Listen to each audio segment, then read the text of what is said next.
Hello students and welcome to Pendulum EDU पे आपका स्वागत है। आज हम पढ़ेंगे डेली करंट अफेयर्स 26 नवंबर 2020 के। तो जल्दी से सेशन को ज्वाइन कर लीजिए और जिन्होंने चैनल को सब्सक्राइब नहीं किया है आप इसको सब्सक्राइब करिए और बेल आइकन को प्रेस करिए नोटिफिकेशन के लिए। और साथ ही आप ये करंट अफेयर्स जाके हमारी वेबसाइट pendulumedu.com पर भी पढ़ सकते हैं। वहाँ से आप PDF डाउनलोड कर सकते हैं, क्विजेज अटेम्प्ट कर सकते हैं, फ्री मॉक टेस्ट भी अटेम्प्ट कर सकते हैं। तो चलिए पहले हम प्रीवियस डे की न्यूज़ रिवाइज कर लेते हैं and then we'll move forward.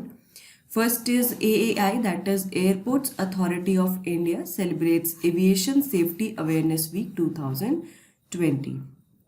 तो एयरपोर्ट्स अथॉरिटी ऑफ इंडिया ने सेफ्टी अवेयरनेस वीक स्टार्ट किया है। ये 23 नवंबर से लेकर 27 नवंबर तक चलेगा। एंड क्योंकि एविएशन सेफ्टी बहुत इम्पॉर्टेंट है सो उसी के अवेयरनेस के लिए वीक मनाया जाता है, जिसमें मॉक एक्सरसाइजेस कंडक्ट की जाती हैं, प्रिवेंटिव मेंटेनेंस किया जाता है, देन डॉक्यूमेंट्स फैसिलिटी सबको रिव्यू किया जाता है कि वो जो सेफ्टी स्टैंडर्ड्स हैं उनको मीट कर रहे हैं या नहीं कर रहे हैं। Next is tribes India has launch some new products in the market, जिसमें कुछ इम्यूनिटी बूस्टिंग प्रोडक्ट्स हैं और कुछ ऑर्गेनिक प्रोडक्ट्स हैं। और ट्राइब्स इंडिया ई मार्केट प्लेस जो है वो ट्राइफेड के द्वारा जो है लॉन्च किया गया था ऑन 2 अक्टूबर 2020, ताकि जो भी ट्राइबल प्रोड्यूस हैं उनकी मार्केट तक पहुंच को सुनिश्चित किया जाए, उनको एक ऑनलाइन प्लेटफॉर्म दिया जाए अपने प्रोडक्ट्स को बेचने के लिए। Next is external affairs minister. कौन है हमारे external affairs minister? S. Jaishankar. He has started 6-day trip to Bahrain, UAE and Seychelles. तो इन 3 कंट्री में उन्होंने अपनी जो यात्रा है वो शुरू कर दी है। Next is Atal faculty development programmes was launch by education minister. तो रमेश पोखरियाल निशंक जो हमारे करंट एजुकेशन मिनिस्टर हैं, इन्होंने अटल फैकल्टी डेवलपमेंट प्रोग्राम जो है इसको लॉन्च किया। और इस प्रोग्राम का मेन पर्पस है कि जितने भी हायर एजुकेशन इंस्टीट्यूट्स में फैकल्टी हैं उनका जो डेवलपमेंट है, उनका क्वालिटी टीचिंग जो है वो इंश्योर करना है, उनको स्टैंडर्ड्स उनके इम्प्रूव करने हैं in the field of engineering, management, life skills, design, media etcetera. Next is Guru Tegh Bahadur martyrdom day has been celebrated on 24 November. तो गुरु तेग बहादुर जो थे ये सिख के 9th गुरु थे, ठीक है, this is important. He was the 9th Guru of Sikhism. And इनका जो मार्टम डे है वो 24 नवंबर को मनाया जाता है, क्योंकि इस दिन 1675 में ही was killed by the army of Aurangzeb because he refuse to convert to Islam. उन्होंने इस्लाम में परिवर्तित होने से इनकार कर दिया था, इसी वजह से उनको औरंगजेब द्वारा मार दिया गया। Next is India and EU hold 6th round of meeting on disarmament and proliferation, non proliferation. So Bharat और यूरोपियन यूनियन के मध्य जो छठी मीटिंग है वो डिसआर्मामेंट और नॉन प्रोलिफरेशन पे हुई। और दोनों ही साइड ने ये इस चीज़ पर पहुँचे, इस चीज़ पर उन्होंने कोऑर्डिनेशन कोऑपरेशन की बात की है कि जो भी नॉन प्रोलिफरेशन है, जो डिसआर्मामेंट है वो होना चाहिए। And then outer space security से जो रिलेटेड इश्यूज हैं इनको डिस्कस किया गया। Next is Odisha legislative assembly passed Odisha essential services amendment bill 2020। तो उड़ीसा की जो लेजिस्लेटिव असेंबली है उसने Odisha essential services amendment bill 2020 pass किया, जिसके चलते अगर एसेंशियल सर्विसेज के कोई भी एम्प्लॉई हैं और अगर वो इलीगल स्ट्राइक करते हैं तो उनको इम्प्रिजनमेंट फेस करना पड़ सकता है 1 साल का, या फिर 5000 का फाइन देना पड़ सकता है, या फिर दोनों। Next is cyclone Nivar is likely to hit the coast of Tamil Nadu and Puducherry on November 25। तो साइक्लोन निवार का अगर हम करंट कंडीशन देखें तो रेड अलर्ट जारी कर दिया गया है in the region of Tamil Nadu and Puducherry, क्योंकि ये अब जो है साइक्लोन धीरे धीरे इसकी कोस्ट की तरफ बढ़ रहा है और इसकी वजह से काफ़ी भारी वर्षा भी हो रही है इस रीजन में। Next is Kohima smart city development limited backs best digital initiative award. तो Kohima smart city development limited को ET government global smart cities forum 2020 award दिया गया है in the category of best digital initiative. Okay, next is former CM of Assam Tarun Gogoi, he recently passed away और उनको post Covid complications की वजह से उनका निधन हो गया। एंड ये 1936 में बॉर्न हुए थे और ये लॉन्गेस्ट सर्विंग चीफ मिनिस्टर थे असम के। इन्होंने 2001 से लेकर 2006 तक असम के सीएम के रूप में कार्य किया, 2016 तक, सॉरी। तो 3 टर्म जो है उन्होंने यहाँ पर सर्व किया as the chief minister of Assam. Current chief minister कौन है? करंट चीफ मिनिस्टर कौन है असम के? सर्बानंदा सोनोवाल। ओके, तो देयर इज आर पॉसिबिलिटीज कि यहाँ से क्वेश्चन बन जाए। चलिए अब हम आज की न्यूज़ देखते हैं। सबसे पहले sir Chhotu Ram ji birth anniversary was celebrated on 24 November. 24 नवंबर को पीएम मोदी ने जो बर्थ एनिवर्सरी है उसकी सर छोटू राम जी की सेलिब्रेट की और उनकी काफ़ी तारीफ की। ही remembered his services for farmers, उन्होंने फार्मर्स के लिए बहुत काम किया। And he fought for the rights of farmers, उन किसानों के अधिकार के लिए लड़ाई की थी। एंड वो वर्कर्स, वल्नरेबल और exploited sections of the society की आवाज़ बने, श्रमिकों, कमज़ोर और शोषित तबके की आवाज़ बन गए थे। इनका जन्म 24 नवंबर 1881 में हुआ था और इनकी मृत्यु 1945 में हुई थी। ये पंजाब प्रोविंस के पॉलिटिशियन थे of British India. He was the co-founder of National Unionist Party Zamindara league in 1923। तो 1923 में नेशनल यूनियनिस्ट पार्टी के सह संस्थापक थे। The unionist party won the 1935 elections and form the provincial government. Unionist party ने 1935 में चुनाव जीते और प्रांतीय सरकार बनाई।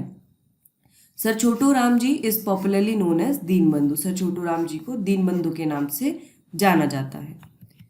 सो क्वेश्चन है, which of the following parties was co founded by sir Chhotu Ram popularly known as Deenbandhu.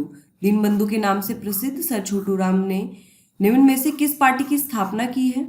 Communist party of India, national unionist party, Swaraj party and Ghadar party. So what will be the correct answer for this? The correct answer for this will be option B, that is the national unionist party को उन्होंने को found किया था। Next is PM honours and praises Lachit Borphukan on Lachit Diwas. तो प्रधानमंत्री ने 24 नवंबर को असम में हर साल लचित दिवस मनाया जाता है, उस पर लचित बोरफुकन का सम्मान किया और प्रशंसा की। He said that Lachit Borphukan played a crucial role in protecting the unique culture of Assam and worked to empower the poor and downtrodden। तो पीएम मोदी ने कहा कि लचित बोरफुकन जो है उन्होंने असम की अनूठी जो भी संस्कृति है इसकी रक्षा की है। इसके अलावा गरीबों और दलितों को सशक्त बनाने का काम किया है। Remembered for his leadership role in 1671 Battle of Saraighat, Lachit Borphukan was a commander and Borphukan in Ahom Kingdom। तो सरायघाट की 1671 की लड़ाई में उनके नेतृत्व भूमिका के लिए याद किए जाने वाले लचित बोरफुकन अहोम किंगडम में एक कमांडर और बोरफुकन थे। He prevented Mughal forces led by Ram Singh I from taking control of Ahom kingdom. तो उन्होंने राम सिंह प्रथम के नेतृत्व में मुगल ताकतों को अहोम राज्य का नियंत्रण लेने से रोका था। So question is 24 November is celebrated as Lachit Divas each year in which of the following north eastern states of India. Bharat के निम्नलिखित उत्तर पूर्वी राज्यों में से किस राज्य में 24 नवंबर को प्रत्येक वर्ष लचित दिवस के रूप में मनाया जाता है? Assam, Arunachal Pradesh, Manipur and Mizoram. So what will be the correct answer for this? कहाँ पे मनाया जाता है लचित दिवस? The correct answer is option A, that is Assam. Next is an international news. China will implement G20 debt relief initiative। चीन G20 ऋण राहत पहल लागू करेगा। G20 क्या है? ये ग्रुप ऑफ 20 कंट्रीज है और इसमें 19 कंट्रीज प्लस यूरोपियन यूनियन शामिल है और 19 कंट्रीज में इंडिया भी एक पार्ट है। The government of China stated that it will work with other G20 countries to implement G20 debt relief initiative and subsequent debt processing work। चीन की सरकार ने कहा कि वह ने G20 देशों के साथ मिलकर G20 ऋण पहल, राहत पहल और बाद में ऋण प्रसंस्करण कार्य को लागू करेगी। Under the G20 framework, China has given debt relief worth 2.1 billion US$। तो अब तक G20 खांचे के अंतर्गत चीन ने विकासशील देशों को 2.1 बिलियन अमेरिकी डॉलर ऋण प्रदान कर चुकी है। According to the World Bank, China holds more than 60% of the poorest countries' official bilateral debt to G20 countries. विश्व बैंक के अनुसार चीन G20 देशों के सबसे गरीब देशों के आधिकारिक ऋण का 60% से अधिक रखता है. The World Bank has shown its concern over the issue of China's non-participation in the debt relief scheme for African countries. So विश्व बैंक ने अपनी चिंता जताई है कि जो ऋण राहत योजना में चीन की भागीदारी है वो नहीं है और अफ्रीकी देशों के लिए specially. African countries are fighting against COVID-19 pandemic and they need long-term relief for their debts. और अफ्रीकी देश कोविड-19 महामारी के खिलाफ लड़ रहे हैं और उन्हें अपने ऋणों के लिए दीर्घकालिक राहत की आवश्यकता है. चाइना की हम बात करें तो ये ईस्ट एशिया पूर्वी एशिया में लोकेटेड एक कंट्री है और it is the largest country among all Asian country. एशियाई देशों में सबसे बड़ा देश है और वर्ल्ड की सबसे ज़्यादा पॉपुलेशन चाइना में है. चाइना की कैपिटल बीजिंग है और करेंसी रेनमिनबी है और it is the largest economy in the world in terms of GDP in PPP. तो सकल घरेलू पीपीपी में चीन दुनिया की सबसे बड़ी अर्थव्यवस्था है. Xi Jinping is the current president of China. Xi Jinping जो है वो चीन के वर्तमान राष्ट्रपति हैं. सो क्वेश्चन है which of the following country will implement G20 debt relief initiatives. निम्नलिखित में से कौन सा देश G20 ऋण राहत पहलों को लागू करेगा. भारत, चीन, रूस या फिर पाकिस्तान. सो कौन सी कंट्री है. The correct answer is option B, that is चीन. Next is the topic related to summits, conference and meeting. All India Presiding Officers Conference has been inaugurated by the President. Akhil Bharatiya पीठासीन अधिकारी सम्मेलन का उद्घाटन राष्ट्रपति द्वारा किया गया है और ये 2 दिवसीय कॉन्फ्रेंस है जो कि गुजरात के केवड़िया में शुरू हो चुकी है. ये 25 और 26 नवंबर को चलेगी and this will celebrated as the centenary year of the Presiding Officers conference. इसे पीठासीन अधिकारी सम्मेलन की शताब्दी वर्ष के रूप में मनाया जाएगा.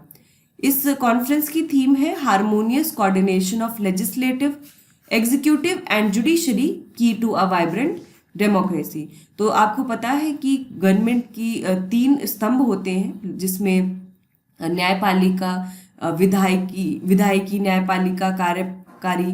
तो ये तीनों ही होती हैं और जब तीनों में अगर सामंजस्यपूर्ण समन्वय होगा, जब कोऑर्डिनेशन होगा तो इससे क्या होगा, लोकतंत्र जो है वो मजबूत बनेगा. तो तभी कहा है कि इसकी जो विषय है विधायी, कार्यकारी और न्यायपालिका का सामंजस्यपूर्ण समन्वय एक जीवंत लोकतंत्र की कुंजी है. इसको प्रेसिडेंट रामनाथ कोविंद ने इनॉग्रेट किया और इसका एंड जो है वो प्राइम मिनिस्टर की स्पीच से होगा on the occasion of constitution day. तो 26 नवंबर को कॉन्स्टिट्यूशन डे मनाया जाता है क्योंकि 26 नवंबर 1949 में जो कॉन्स्टिट्यूशन है उसको अडॉप्ट किया गया था. वहीं 26 जनवरी 1950 में कॉन्स्टिट्यूशन इफेक्ट में आया था, लागू किया गया था और इसलिए इस दिन को रिपब्लिक डे के रूप में मनाया जाता है. Many presiding officers, Chief Minister Vijay Rupani, Governor of Gujarat and other dignitaries will participate in this conference. इस पीठासीन जो अधिकारियों की जो कॉन्फ्रेंस है इसमें काफ़ी पीठासीन अधिकारी होंगे. मुख्यमंत्री विजय रूपानी होंगे, गुजरात के राज्यपाल और अन्य गणमान्य व्यक्ति भाग लेंगे. इसमें काफ़ी एक्टिविटीज़ ऑर्गेनाइज की जाएंगी which includes exhibition on constitution and fundamental duty. संविधान और मौलिक कर्तव्यों पर एक प्रदर्शनी भी इसमें शामिल होगी. इसके साथ साथ कुछ विभिन्न मुद्दों पर चर्चा भी की जाएगी जैसे लोकतंत्र के 3 स्तंभों के बीच बेहतर सहयोग, ठीक है, यानी कि लेजिस्लेटिव, एग्जीक्यूटिव और जुडिशरी के बीच में जो है coordination. Then constitutional accountability of the legislature and executive to the people. तो जो विधायिका है और कार्यपालिका है इनकी लोगों के लिए संवैधानिक जवाबदेही, इस पर भी चर्चा होगी. Then discipline working of the legislature, विधानमंडलों के अनुशासित कार्य, क्योंकि हमने देखा है कि चाहे लेजिस्लेचर हो चाहे पार्लियामेंट हो तो अभी थोड़ा डिसिप्लिन वहाँ पे हिला है. जो मेंबर ऑफ पार्लियामेंट है वो कई बारी अंदर ही हाउस के प्रोटेस्ट करने लगते हैं और वो कार्य उसको नहीं चलने देते हैं. It will conclude on 26 November with adoption of declaration. तो ये 26 नवंबर को ख़त्म होगा और इसके साथ साथ एक घोषणा पत्र भी यहाँ पर एक अडॉप्ट किया जाएगा. प्रिसाइडिंग ऑफिसर्स की हम बात करें तो जो भी हाउस की प्रोसीडिंग्स होती हैं उनका संचालन करने के लिए पीठासीन अधिकारियों का ये दायित्व होता है कि जो भी सदन की कार्यवाही है उसका संचालन करें। Speaker and deputy speaker are the presiding officers of the Lok Sabha. Lok Sabha में स्पीकर और डिप्यूटी स्पीकर जो होते हैं वो पीठासीन अधिकारी होते हैं, वहीं जो वाइस प्रेसिडेंट होते हैं वो राज्यसभा के पीठासीन अधिकारी होते हैं। सो क्वेश्चन है, which of the following statement is correct about recently started all India presiding officers conference in Gujarat. Gujarat में हाल ही में शुरू हुए अखिल भारतीय पीठासीन अधिकारी सम्मेलन के बारे में निम्नलिखित में से कौन सा कथन सही है? It is a 2-day conference which has been inaugurated by the president. यह 2 दिवसीय सम्मेलन है जिसका उद्घाटन राष्ट्रपति द्वारा किया गया है। Harmonious coordination of legislative, executive and judiciary की to a vibrant democracy is the theme of this conference.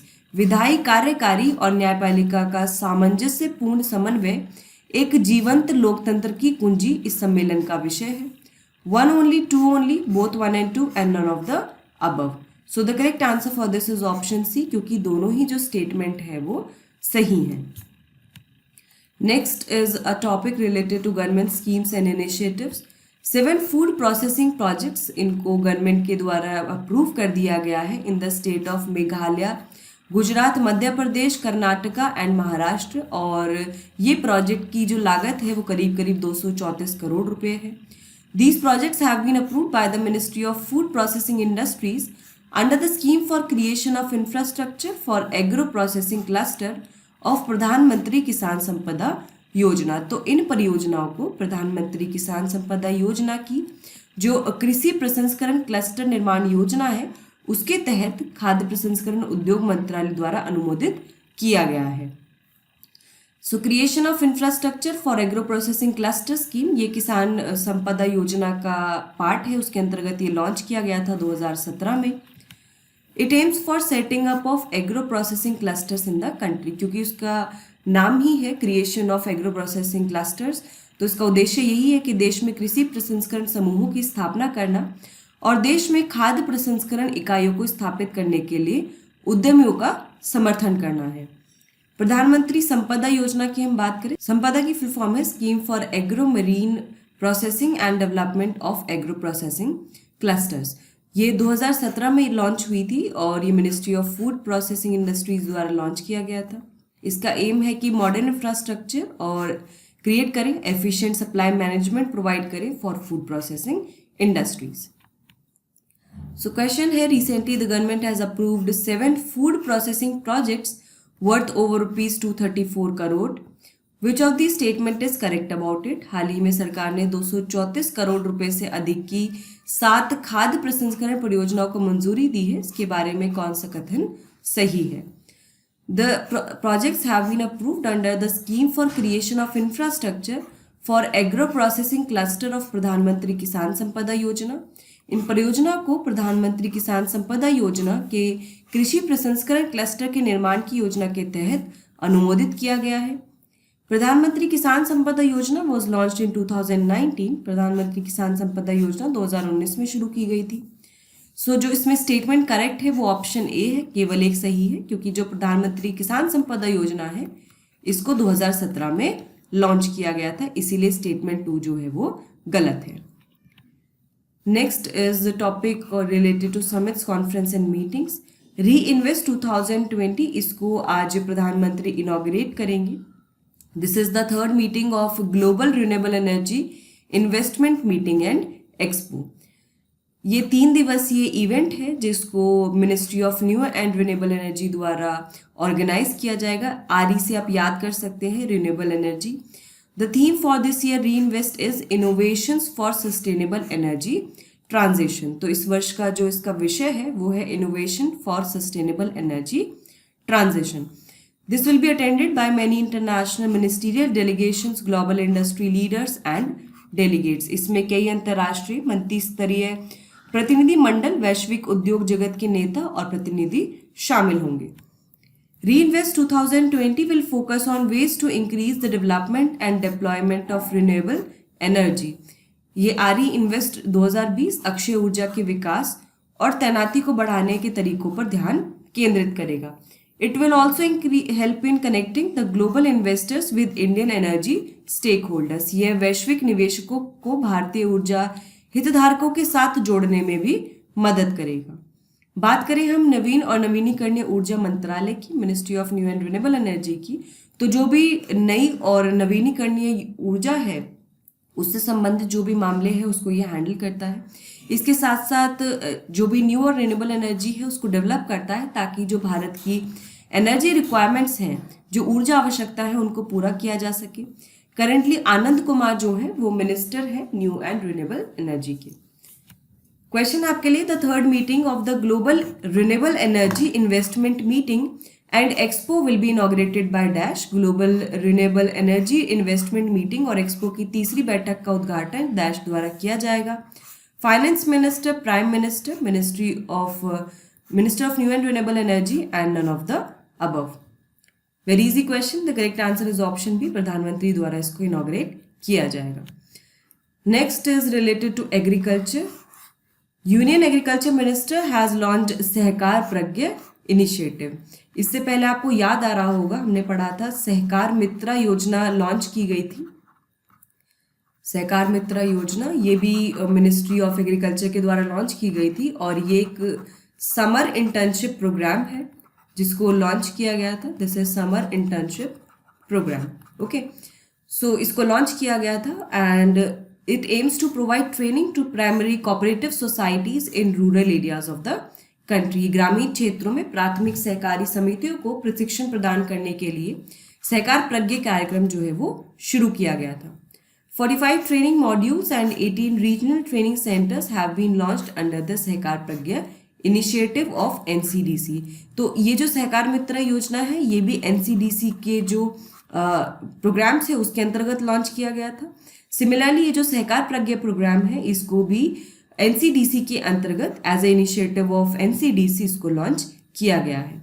It has been launched in collaboration with Laxman Rao Inamdar national cooperative research and development academy. इसे लक्ष्मण राव इनामदार राष्ट्रीय सहकारी अनुसंधान और विकास अकादमी के सहयोग से लॉन्च किया गया है। The training modules will impart knowledge and organisational skills to primary cooperative societies across the country. प्रशिक्षण इकाई देश भर में प्राथमिक सहकारी समितियों को ज्ञान और संगठनात्मक कौशल प्रदान करेगा। India has a large network of cooperative societies which assist in agriculture marketing at local, regional, state and national levels. Bharat में सहकारी समितियों का एक बड़ा नेटवर्क है जो स्थानीय, क्षेत्रीय, राज्य और राष्ट्रीय स्तरों पर कृषि विपणन में सहायता करता है। The cooperatives could play a vital role in आत्मनिर्भर Bharat and will also help in increasing farmers' income. तो सहकारी संस्थाएं जो हैं ये आत्मनिर्भर भारत की जो हमारी संकल्पना है उसको पूरा करने में महत्वपूर्ण भूमिका निभा सकता है। इसके साथ साथ जो किसानों की आय को डबल करना है वो वाला एम भी फुलफिल करने में मदद करेगा।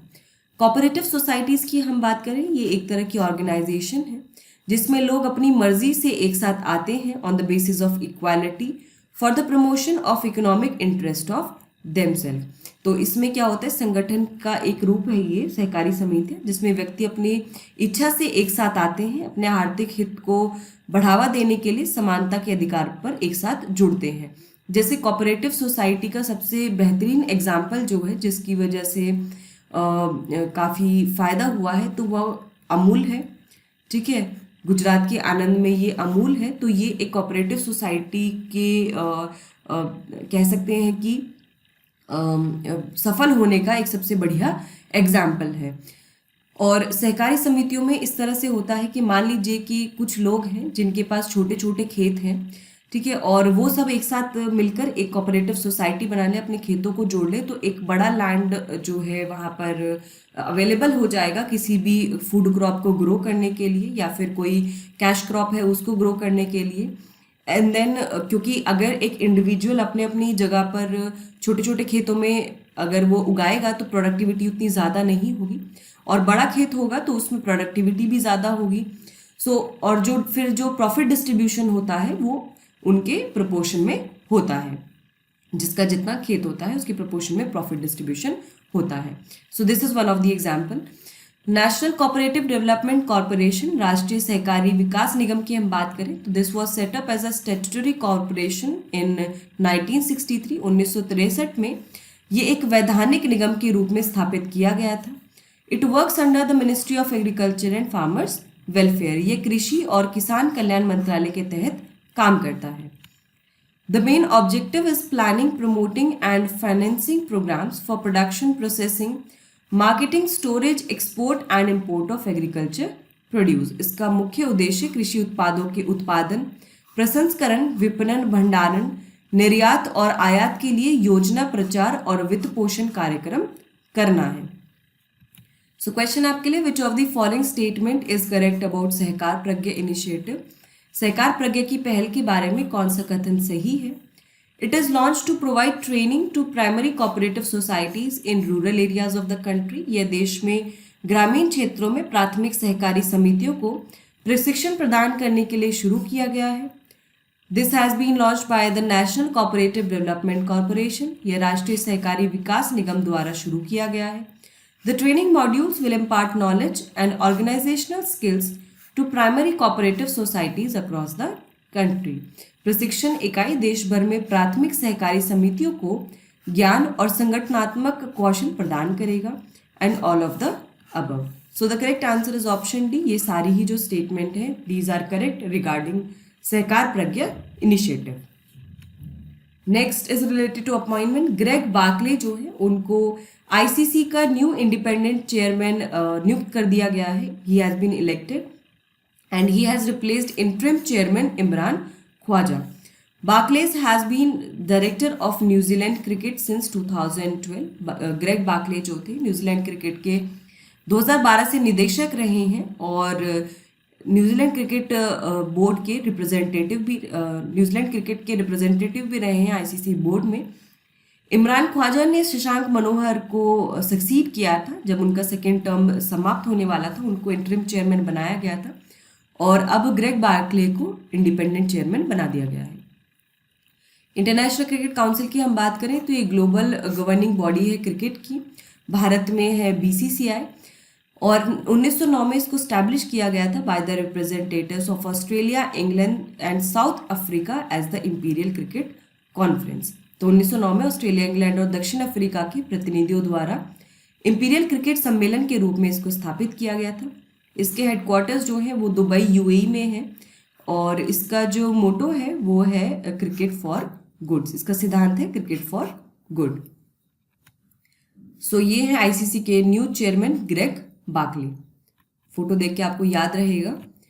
क्वेश्चन है, who among the following was the interim chairman of ICC replaced by the new chairman Greg Barclay. निम्नलिखित में से कौन आईसीसी के अंतरिम चेयरमैन थे जिनको नए अध्यक्ष ग्रेग बार्कले द्वारा प्रतिस्थापित किया गया है। कॉलिन ग्रीव्स, इमरान ख्वाजा, एहसान मानी एंड शशांक मनोहर। सो इसका करेक्ट आंसर क्या होगा? The correct answer will be option B, that is Imran Khawaja. Next is related to state. So UP news में था क्योंकि यूपी की जो सरकार है इसने prohibition of unlawful religious conversion ordinance 2020 जारी किया है।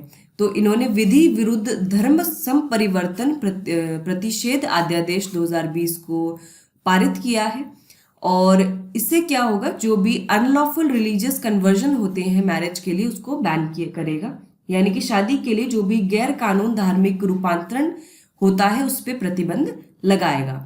The UP government's ordinance provides for an imprisonment of 1 to 5 years and a fine of ₹15,000 if the accused is unsuccessful in proving that the conversion of women was not for marriage and the conversion was not by use of force, deceit and allurement। तो यहाँ पर जो है कोई भी अगर आरोपी है और वो अगर ये प्रूव नहीं कर पाया कि महिला का जो धर्म परिवर्तन हुआ है वो विवाह के लिए नहीं है, इसके अलावा जो धर्म परिवर्तन हुआ है वो बल, छल और खरीद के इस्तेमाल से नहीं हुआ है, अगर वो ये प्रूव नहीं कर पाता है तो उसको या तो इम्प्रिजनमेंट दिया जाएगा 1 से 5 साल का और साथ में 15,000 का उसको फाइन भी देना पड़ेगा। The ordinance provides for jail sentence of 3 to 10 years and a fine of ₹25,000 if the women is minor और बिलोंग्स टू शेड्यूल्ड कास्ट और शेड्यूल्ड ट्राइब कम्युनिटी। तो अगर महिला जो है वो नाबालिग है या फिर अनुसूचित जाति या अनुसूचित जनजाति से है और उसका फोर्सफुल कन्वर्जन कराया गया है, तो इस ऑर्डिनेंस के अंतर्गत यहाँ पर उनको 3 से 10 साल की जेल सेंटेंस दी जाएगी एक्यूज्ड को, और साथ ही उनको 25,000 का फाइन देना पड़ेगा। The jail term would be 3 to 10 years and the fine would be rupees 50,000 in the case of mass conversion। और यदि सामूहिक रूप से धर्मांतरण किया गया है, ऐसे मामले में 3 से 10 साल की सजा होगी। इसके अलावा 50,000 रुपए का यहाँ पे जुर्माना देना होगा। Marriage after conversion can be declared as null and void. If any couple wants to marry after religious conversion, they should take permission from relevant district magistrate 2 months before the marriage। तो कोई भी विवाह है अगर वो रूपांतरण के बाद किया गया है तो उसको अमान्य घोषित किया जाएगा। यदि कोई भी जोड़ा है, कोई भी युगल है, वो धार्मिक रूपांतरण के बाद शादी करना चाहता है तो उसको डिस्ट्रिक्ट मजिस्ट्रेट से पहले 2 महीने पहले कम से कम यहाँ पर परमिशन लेनी होगी। The ordinance provides for imprisonment of 6 months to 3 years। तो अगर परमिशन नहीं लेते हैं डिस्ट्रिक्ट मजिस्ट्रेट से और वो शादी कर लेते हैं आफ्टर रिलीजियस कन्वर्जन, तो 6 months से लेकर 3 months तक का उनको इम्प्रिजनमेंट मिलेगा और साथ ही 10,000 रुपए का फाइन देना होगा। The ordinance makes unlawful conversion for marriage through force, deceit, undue pressure और by way of alluring into a marriage a non bailable offence. तो अध्यादेश जो है वो बल, छल, अनुचित दबाव के माध्यम से विवाह के लिए गैर कानूनी रूपांतरण को गैर जमानती अपराध बनाता है। सो क्वेश्चन है, which of the following state governments has pass the prohibition of unlawful religious conversion ordinance 2020 to ban unlawful religious conversion for marriage. निम्न में से किस राज्य सरकार ने विवाह के लिए गैर कानूनी धार्मिक रूपांतरण पर प्रतिबंध लगाने के लिए अवैध धर्म परिवर्तन अध्यादेश 2020 पारित किया है? मध्य प्रदेश सरकार, हरियाणा सरकार, गुजरात सरकार या फिर उत्तर प्रदेश सरकार? So the correct answer is option D, that is Uttar Pradesh सरकार। Next is related to international news. India to build Shahtoot dam in Afghanistan. तो इंडिया जो है वो अफगानिस्तान में एक शहतूत डैम बिल्ड करेगा जिसकी वजह से काबुल के जो भी लोग हैं उनको पानी जो है वो सेफ ड्रिंकिंग वाटर मिलेगा, साफ स्वच्छ पानी मिलेगा पीने के लिए। External affairs minister S Jaishankar explained India's initiative during the Afghanistan 2020 conference. तो अफगानिस्तान 2020 सम्मेलन के दौरान विदेश मंत्री एस जयशंकर ने भारत की पहलों की व्याख्या की।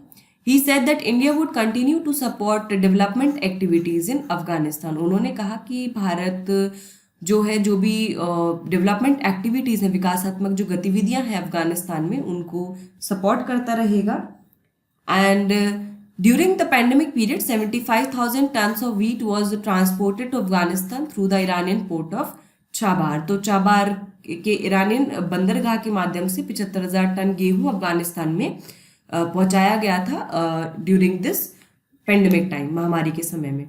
He also announce that India would launch phase 4 of high impact community development projects. उन्होंने ये घोषणा की कि भारत उच्च प्रभाव सामुदायिक विकास परियोजना के चरण 4 का शुभारंभ भी करेगा। India had earlier developed Pul e Khumri transmission line in 2009 to provide power to Kabul. तो भारत ने इससे पहले काबुल को बिजली प्रदान करने के लिए 2009 में फूली खुमरी ट्रांसमिशन लाइन विकसित की थी। On 24 November twin blast killed 13 people in Bamiyan province of Afghanistan. तो कुछ ही समय पहले अफगानिस्तान इसलिए भी चर्चा में था क्योंकि बामियान प्रांत में 24 नवंबर को दोहरे विस्फोट में 13 लोग मारे गए थे और सभी ने इसको कंडेम किया था। अफगानिस्तान कॉन्फ्रेंस की हम बात करें तो ये एक मिनिस्टीरियल लेवल प्लेजिंग कॉन्फ्रेंस है जो कि ब्रुसेल्स में हुई थी 2016 में और टोक्यो में हुई थी 2012 में। Afghanistan 2020 conference was held in Geneva through virtual mode और 23-24 नवंबर। तो ये 23-24 नवंबर को वर्चुअल मोड के माध्यम से जेनेवा में अफगानिस्तान 2020 सम्मेलन आयोजित किया गया था और इसको अफगानिस्तान, फिनलैंड और यूएन ने जो है सह प्रतिष्ठित किया है। So question is, in which of the following countries will India build the शहतूत dam?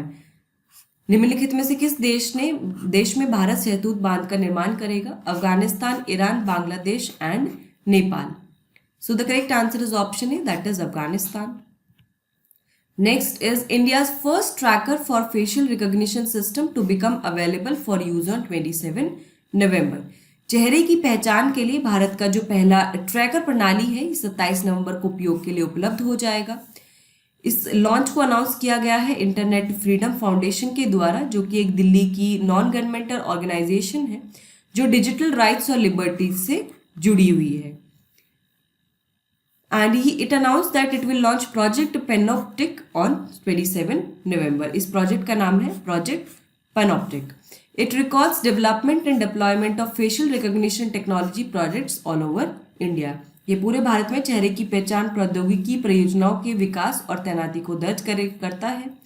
NCRB had issued a request for proposal for National Automated Facial Recognition System. राष्ट्रीय अपराध रिकॉर्ड ब्यूरो ने राष्ट्रीय स्वचालित चेहरे की पहचान प्रणाली के लिए एक प्रस्ताव जारी किया था.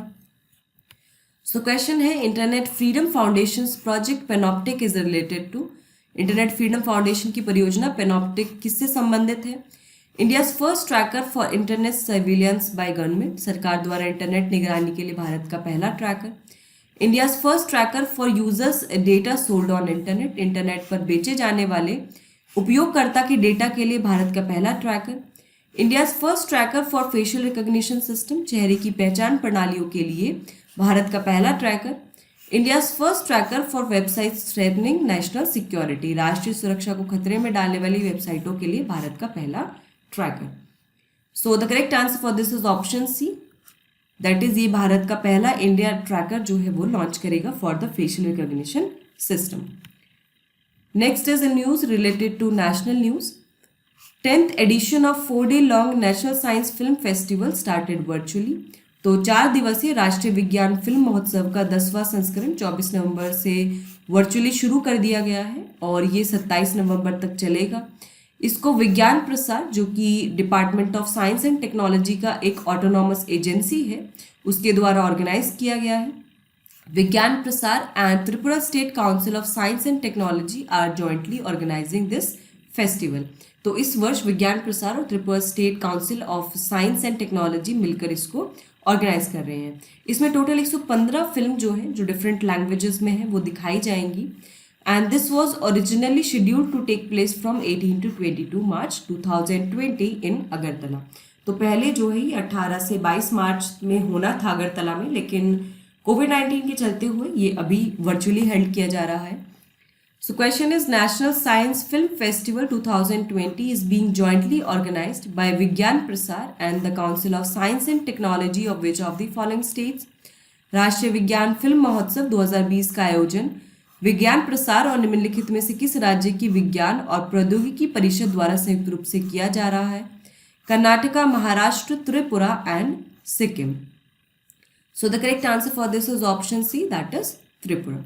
सो फ्रेंड्स, हमने यहाँ पर जो भी करंट अफेयर्स हैं एंड रिलेटेड क्वेश्चन सभी कवर कर लिए हैं. आई होप आपको ये सेशन पसंद आया होगा. इसी तरह आप करंट अफेयर्स फॉलो करते रहिए और अपनी प्रिपरेशन अच्छे से करिए. वीडियो को लाइक करिए, शेयर करिए और कोई भी डाउट है या कोई सजेशन है आप कमेंट बॉक्स में मेंशन कर सकते हैं.